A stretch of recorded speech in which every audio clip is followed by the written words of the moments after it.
Bitcoin wächst. Was ist das Netzwerk mit dem meisten NFT-Handelsvolumen 2024? Es ist Bitcoin. Angetrieben durch die neuesten Einführungen wie Bitcoin Inscriptions und Protokolle wie Ordinals oder Runes schleust das Netzwerk mehr Volumen durch als Ethereum. Mehr Volumen als Ethereum. Doch die neue Innovationswelle löste hitzige Debatten aus. Warum, das erfährst du im Video. Du wirst außerdem erfahren, was wirklich hinter den Bitcoin-NFTs, den Ordinals und den Runes steckt und warum die Miner von Meme-Coins profitieren. Es wird unglaublich faszinierend, unglaublich spannend, von daher bleib bis zum Ende mit dabei. Viel Spaß wünsche ich dir an der Stelle und wenn du mehr rund um Krypto, Blockchain und Co. erfahren, kennenlernen möchtest, dann schau doch mal bei mir in der Inner Circle Gruppe vorbei. Mehr Infos findest du unten in der Beschreibung.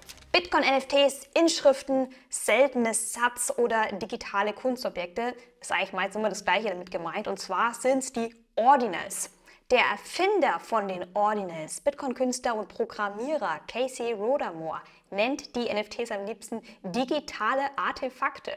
Doch wie entstehen solche digitalen Artefakte auf der Bitcoin-Blockchain, wo doch jeder Bitcoin wie der andere ausschaut? Indem man sich die Satoshis, die kleinste Einheit von Bitcoin, wie ungeprägte Metallmünzen vorstellt, die zu einer Münze gepresst werden können. So Casey. Satoshis kommen normalerweise ohne Inschriften auf die Welt. Über digitale Inschriften, sogenannte Inscriptions, können jetzt Nutzer einem Satoshi beliebige Daten, Bilder, GIFs, Texte, Videos anhängen. Die Möglichkeit, Daten auf der Blockchain zu speichern, auch auf der Bitcoin-Blockchain, das war jetzt nichts Neues. Allerdings, was Casey jetzt in seinem White Paper Anfang 2023 neu einführte, war Folgendes. Und zwar, er nummerierte die Satoshis auf Basis eines neuen Ordnungssystems der Ordinal Theory durch. Das veränderte die Ansicht über Satoshis jetzt völlig, denn damit konnte man jetzt Satoshis mit Inschriften versehen und dann mit einer Ordinalzahl, also von der Ordinal Theory, verknüpfen. Das Ergebnis? Es entstehen unterschiedlich wertvolle, handelbare Satoshis, Bitcoin-NFTs. Zum Beispiel ist der erste Satoshi jedes Blocks ungewöhnlich, also uncommon. Der erste Satoshi dagegen, der im ersten Block nach dem Halving abgebaut wird, ist ein epischer Satoshi. Halving Nummer 4 fand im April 2024 bei dem Block 840.000 statt, der von Miner via BTC abgebaut wurde. Der Mining Pool wurde zugleich glücklicher Besitzer eines eben von diesen 4 epischen Satoshis, deren Preis pro Sat gerade auf über $2 Millionen geschätzt wird. Wichtig ist zu verstehen, dass diese Bitcoin-NFTs nicht wie die klassischen Ethereum-NFTs sind. Zum einen verwenden Ordinals im Gegensatz zu Ethereum keine zusätzliche Smart Contract-Ebene, was sie weniger flexibel in der Programmierung macht. Zum anderen werden die Ordinals-Daten dauerhaft on-chain, also auf der Bitcoin-Blockchain gespeichert. Ethereum-NFTs dagegen greifen zusätzlich auf externe Off-Chain-Speicherlösungen zurück, um die Anforderungen logischerweise auszulagern. Das macht es die Bitcoin-NFTs dezentraler und sicherer, lässt jedoch auch den ganzen Datenkram im Netzwerk liegen. Die derzeit erfolgreichste Bitcoin-NFT-Kollektion anhand der Market Cap sind verpixelte Avatare, Node Monkeys. Mit 10.000 Unikaten belegt diese Kollektion Platz 1 unter den Bitcoin-Ordinals. Die Node Monkeys bezeichnen sich als eine der ältesten NFT-Sammlungen. Obwohl sie erst Dezember 2023 mit einer strategischen Verzögerung an den Start ging, das haben die mit Absicht so gemacht, existieren die verwendeten Satoshis eben schon früher, seit Februar 2023. Und damit eben gehören sie noch zu den früheren Inschriften, was sie eben zu den ersten, ältesten Bitcoin-NFT-Sammlungen macht und eben dadurch auch sehr begehrenswert unter den Sammlern. Im bullischen März 2024 wurde Monkey Nummer 2769 für stolze 17 Bitcoin verkauft. Der erste Node Monkey Verkauf im Millionenwert war das und der zweithöchste Ordinals-Verkauf aller Zeiten. Platz 2 unter den Bitcoin-NFTs belegen aktuell die Runestones. Diese Kollektion besteht aus über 112.000 3D-Modellen. Das sind schwarze Edelmetalle. Die wurden Mitte März 2024, also ziemlich zeitnah, erst vor kurzem per Airdrop an frühe Ordinals-Nutzer verteilt. Der pseudonyme Nutzer Leonidas leitete die ganze Aktion. Es war eine Aktion, die über Nacht legendär wurde. Und zwar deswegen, weil es der bis dato größte Ordinals Airdrop aller Zeiten war, der bis dato zu dem größten Bitcoin-Block geführt hat, der aufgezeichnet wurde. Denkt dran, dass ihr euren Runenstein verdient habt, indem ihr da wart und an Ordinals teilgenommen habt, als es sonst niemand tat. Dies war die einzige Möglichkeit, einen Runenstein zu bekommen.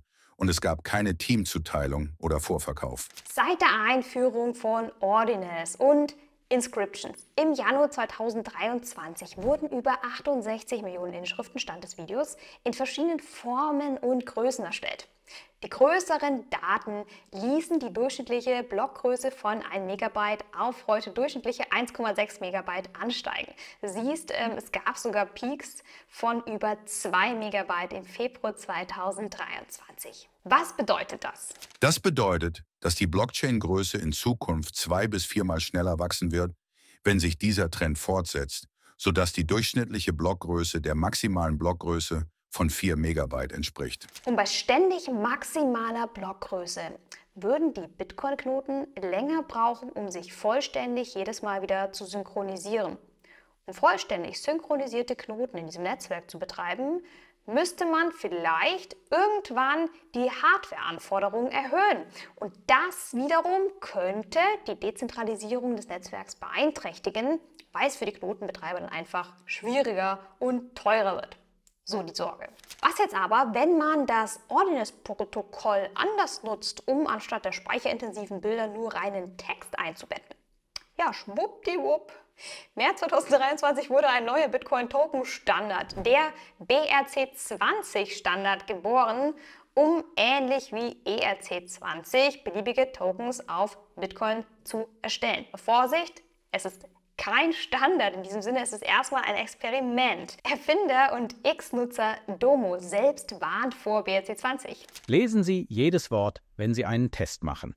Diese sind wertlos. Die Nutzung erfolgt auf eigene Gefahr.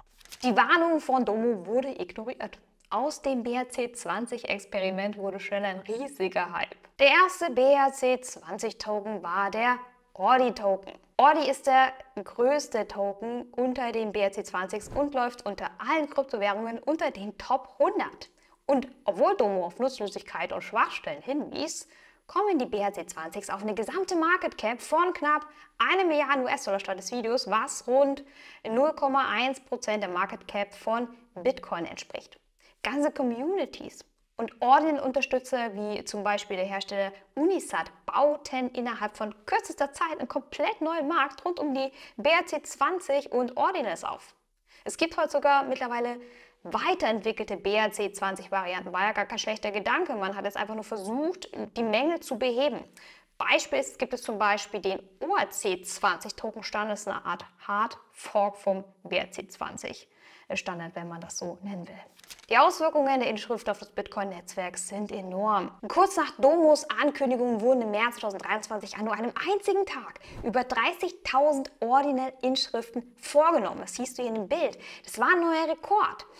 Seitdem dominiert der Anteil an textbasierten Inschriften mit über 80%. Das siehst du, wenn du dir diese Grafik anschaust. Das sind die türkisenen Balkenanteile. Am 1. Mai 2023 knackte das Netzwerk eine Art neues Allzeithoch und verarbeitete mehr tägliche Transaktionen als jemals zuvor. Mehr als in den letzten Bullruns, weil Nutzer Tokens wie Ordi durch die Gegend schoben. Monatelang wurde das Bitcoin-Netzwerk für BRC20-Token-Transaktionen verwendet, die etwa die Hälfte der gesamten Transaktionen ausmachten. Das siehst du hier in den Anteil von den roten Balken. Erst gegen Ende 2023, Anfang 2024 flachte der Anteil zugunsten der klassischen BTC-Transaktionen erkennbar ab. Siehst du, dass die roten Balken daneben weniger werden. Die hohe Nachfrage im Netzwerk erhöhte zum Ärger vieler Bitcoin-Nutzer zwischenzeitliche Transaktionskosten, das während des Bärenmarktes 2023. Nehmen wir ein Beispiel Spitzenzeiten. Der 8. Mai 2023. Da betrug die durchschnittliche Transaktionsgebühr rund $30. Heute, Stand des Videos im August 2024, beträgt sie rund 0,30 US-Dollar, also 100 Mal weniger. Die Miner hingegen, die freuten sich jetzt über die zusätzlichen Einnahmequellen. Nehmen wir den 8. Mai. 2023, da wurden allein über 635 Bitcoin durch Transaktionsgebühren eingenommen, was etwa 17,6 Millionen US-Dollar entspricht. Die Miner verdienten sich dumm und dämlich. Bei manchen Blöcken eben mehr durch Gebühren als durch die fixen Block-Rewards von 6,25 Bitcoin, die noch vor dem Halving 2024 ausgezahlt wurden. Das siehst du hier in dem Blockbeispiel Nummer 788.695. Da gab es über 6,7 Bitcoin, die durch die Gebühr eingenommen wurden. Laut Glassnode-Daten machten die Inschriften im letzten Jahr zwischen 15 und 30% der gesamten Transaktionsgebühreneinnahmen der Miner aus. Von der Einführung bis heute wurden über die Ordinals in Summe fast 7.000 Bitcoin an Gebühren verdient. Das entspricht ungefähr fast eine halbe Milliarde US-Dollar. Das ist eine bittere Pille für viele Bitcoin-Enthusiasten gewesen. Es war ein Festmahl für die Miner. September 2023.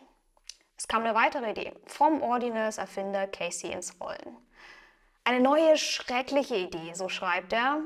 Ein weiterer Bitcoin-Token-Standard namens Runes. Das Runes-Protokoll war die Antwort auf Domos BRC20-Tokens, ein Schadensersatz. Wenn ein neues Protokoll zumindest weniger Platz auf der Blockchain benötigen würde, könnte es im Vergleich zu den BRC20-Tokens als Schadensminderung dienen. Der Gedanke war der von den Runes, die bereits bestehende Bitcoin-Infrastruktur einfach sinnvoller zu nutzen. Vereinfacht gesagt führen BRC20-Tokens zu vielen ungenutzten Münzen, UTXOs, also Input-Output-Transaktionen, die die Blockchain mit Daten überladen und ineffizient machen. Das ist heute einfach zu heiß. Konzentration. Die Runes hingegen, so habe ich das verstanden, die sollen jetzt besser mit dem UTXO-Modell von Bitcoin harmonieren und stärker integriert sein, was dann wiederum die Datenmengen verringert. Dieser Ansatz macht die Runes auch mit Second-Layer-Netzwerken wie Lightning potenziell kompatibel. Es wäre ein weiterer Vorteil gegenüber den BRC20s. Das Runes-Protokoll feierte sein Debüt mit dem Bitcoin-Halving-Block 840.000 im April 2024. Der Rune-basierte Meme-Coin Dog bzw. Dog Go to the Moon zum Beispiel wurde beim Halving per Airdrop an die Halter der Runestones NFTs ausgeschüttet. Der Bitcoin-Meme-Coin näherte sich im Juni zwischenzeitlich sogar einer Marktkapitalisierung von 1 Milliarde Dollar an. Das ist derzeit der größte Meme-Coin auf Bitcoin und unter den Top 20 von allen Meme-Coins. Weitere beliebte Runes heißen Satoshi Nakamoto, Billion Dollar Cat oder Papers of Past the Moon.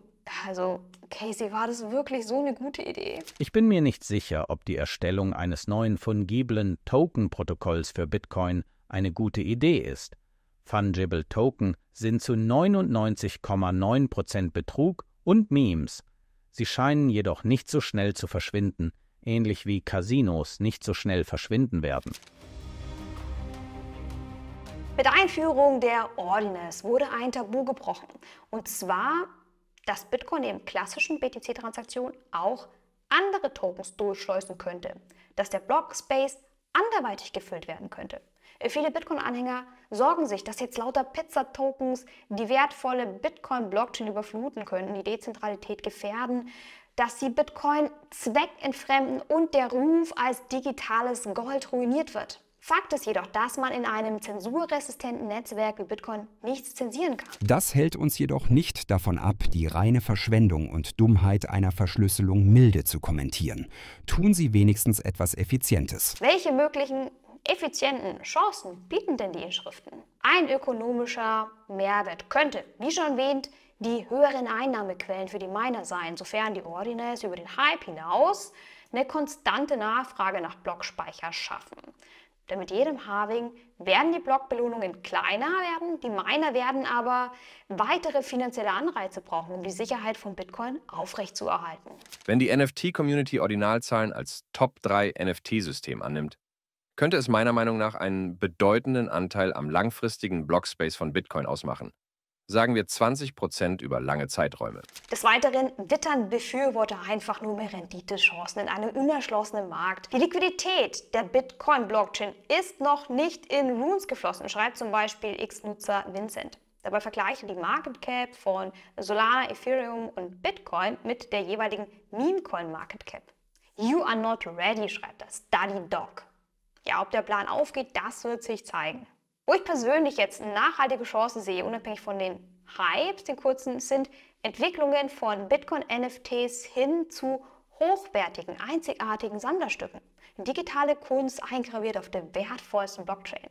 Darüber hinaus werden sich Ordinals und Runes über Kunstwerke und Memes mit weiteren Use Cases hinaus weiterentwickeln. Also die Technologie ja selbst befindet sich noch am Anfang. Hinter scheinbar sinnlosen Tokens steckt ja ein interessanter Grundgedanke. Die Möglichkeit, Daten in eine unveränderliche Blockchain einzuschreiben, wird sicher nicht wenige interessieren. Was das Genial ist, seitdem es diese Innovation gibt, boomt das Ökosystem mal wieder so richtig. Stacks, Merlin Chain, Cardena, ICP, Core und viele weitere Projekte bieten mittlerweile Lösungen der zweiten Generation an, um Bitcoin zu skalieren und die Funktion zu erweitern. Also am Ende haben vielleicht solche Dog-Go-to-the-Moon-Tokens dazu beigetragen, den Erfolg von Bitcoin zu maximieren. Ohne Ordinals wäre der letzte Bärenmarkt aus dem vielleicht super langweilig geworden und ich hätte dir heute gar nichts Faszinierendes aus der Kryptowelt erzählt.